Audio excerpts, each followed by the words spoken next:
Bonjour à toutes et tous, nous allons ici parler des boucles et de la manière de créer des boucles pour exécuter du code plusieurs fois. Passons directement à la démonstration du code.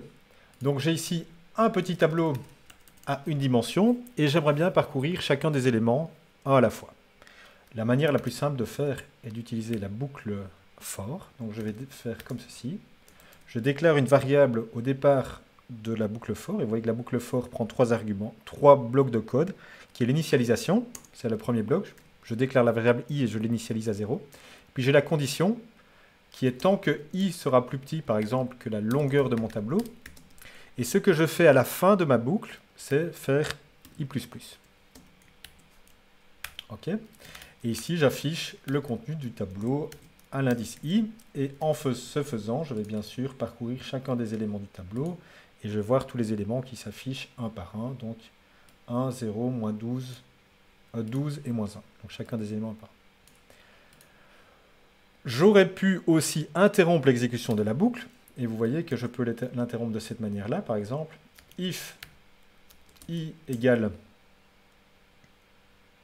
1, break, on va mettre plutôt 2, ça veut dire que dès que i va valoir 2, je vais sortir de ma boucle. Okay, ça, c'est pour casser l'exécution de la boucle. C'est une manière de faire. En pratique, moi, je vous recommande de ne pas utiliser les breaks, mais ça existe. Vous avez aussi l'instruction continue, qui, elle, simplement signifie, dès qu'on rencontre le continue, je vais passer tout ce qui se trouve après le continue et continuer à l'itération suivante. Donc, dans ce cas-ci, lorsque le i va valoir 2 et que je me retrouverai sur l'indice moins 12, je ne vais pas l'afficher, je vais passer à l'instruction suivante. Okay, je vais passer ici à l'itération suivante de la boucle et je vais afficher moins 1. Donc, si je fais ça, je vais voir 1, 0, moins 1. Donc voilà pour le break et pour le continue, si on souhaite interrompre ou modifier le cours d'exécution de la boucle. Une autre manière de faire, c'est d'utiliser la boucle while. Okay, vous pouvez faire ceci. Ok, et c'est complètement équivalent, donc je vais le montrer ici. Donc, faire la boucle for est complètement équivalent à faire int i égale 0, while i plus petit que tab.length. Vous faites ce que vous voulez faire dans votre boucle, qui est ici afficher la valeur à l'indice i. Et puis après, vous faites l'incrément de la variable, évidemment, sans quoi vous allez boucler de manière infinie. Ok, donc ça, c'est une autre manière de faire, la boucle while. Boucle for, boucle while. Il existe une boucle for qui permet directement d'itérer sur les valeurs, parce que c'est très courant de vouloir itérer sur les valeurs d'un tableau, par exemple. Et ce que vous pouvez faire dans ce cas-là, c'est ceci. C'est utiliser la notation avec les deux points. Donc faire for int value, et vous donnez le tableau.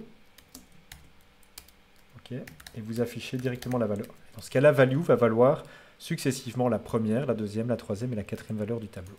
Okay, exactement le même résultat. Vous savez probablement, comme en Python, vous pouvez faire des boucles imbriquées. Et donc, vous pouvez, par exemple, faire i égale 0. Et si vous voulez itérer sur les éléments de la matrice, vous faites matrice.length. Dans ce cas-là, la première dimension, on va faire un tableau 2 x 3, ce sera un petit peu plus spécifique, ou 2 x 4. La première dimension ici du tableau sera 2. Ok, i++, donc i va aller à 0 et puis à 1. Puis la deuxième dimension, je vais par exemple faire une deuxième boucle imbriquée.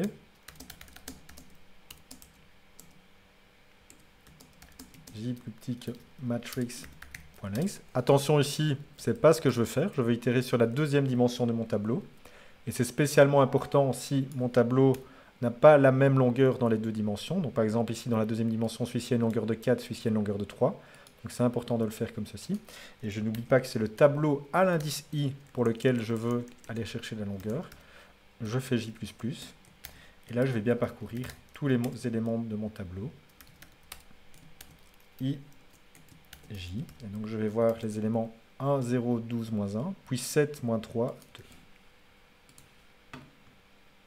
Donc voilà les différentes manières d'itérer sur un tableau ou de créer des boucles for ou des boucles while.